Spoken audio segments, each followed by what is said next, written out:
Now, there really isn't anything radically wrong with being sick or with dying. Who said you're supposed to survive? Who gave you the idea that it's a gas to go on and on and on? And we can't say that it's a good thing for everything to go on living from the very simple demonstration that if we enable everybody to go on living, we overcrowd ourselves. That we're like an unpruned tree. And so therefore, one person who dies in a way is honorable because he's making room for others. And the panic that all life everywhere must be saved, although each one of us individually will naturally appreciate it when anybody saves our life, if we apply that case, you see, all around, we can see that it's not workable. We can also look further into it and see that if our death could be indefinitely postponed, we would not actually go on postponing it indefinitely. Because after a certain point, we would realize that that isn't the way in which we wanted to survive. Why else would we have children? Because children arrange for us to survive in another way. By, as it were, passing on a torch, so that you don't have to carry it all the time. There comes a point where you can give it up and say, now you work. It's a far more amusing arrangement for nature to continue the process of life through different individuals than it is always with the same individual. Because as each new individual approaches life, life is renewed. And one remembers how fascinating the most ordinary everyday things are to a child, because they see them all as marvelous, because they see them all in a way that is not related to survival and profit.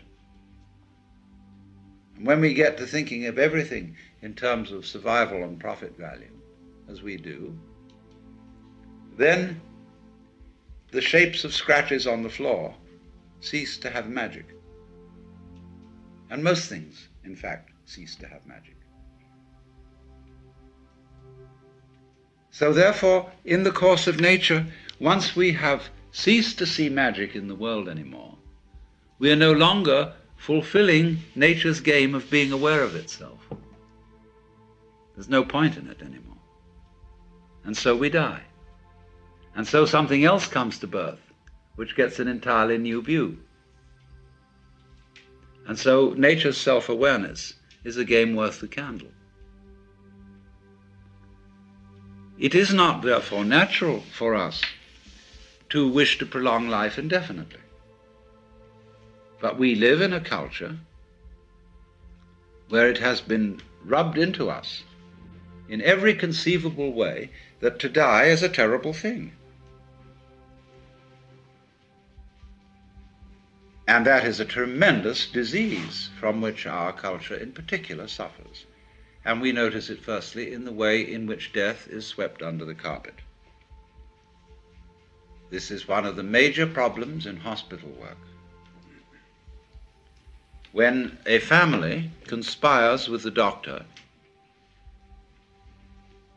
to keep from grandmother the knowledge that she is dying. Grandmother suspects that she is dying, but probably doesn't really want to know for sure.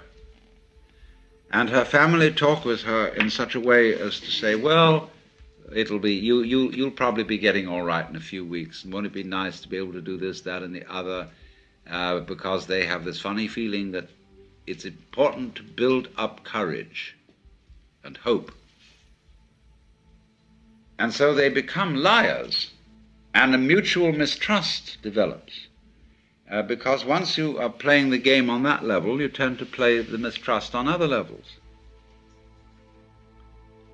And so the person is left to die alone, suddenly, unprepared, and doped up to the point where death hardly happens. And there is no derivation from it of the peculiar spiritual experience that can come with death. So you see, this is always the opportunity presented by death. That if one can go into death with eyes open, to give up before you die,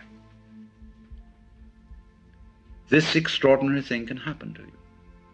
So that from your standpoint, in that position, at that time, you would say, I wouldn't have missed that opportunity for the world. Now I understand why we die. The reason we die is to give us the opportunity to understand what life's all about.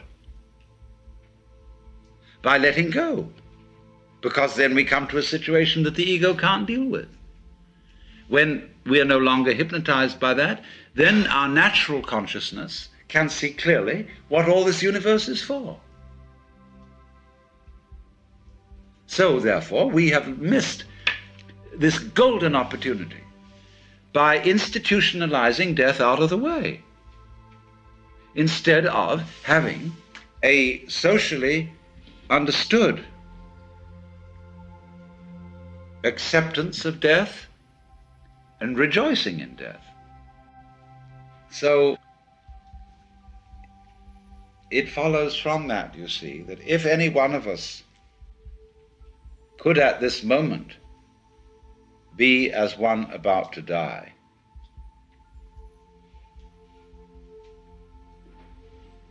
genuinely and honestly,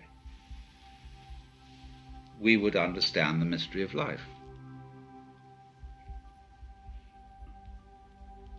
Because death is in a certain sense, the source of life.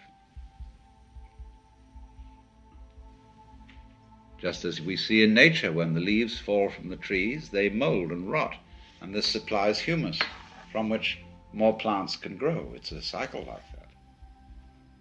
But in every way, symbolic and otherwise, human beings try to stop that cycle. Unamuno said, human beings are the only species that hoard their dead. And therefore, with the ghastly art of the mortician, we try to make the body unpalatable to the worms, and so to stop life, as if to be eaten in due course were an indignity to the human being, whereas we eat everything else and we give nothing back. So that is a kind of a social symptom of our profound disorientation with respect to death.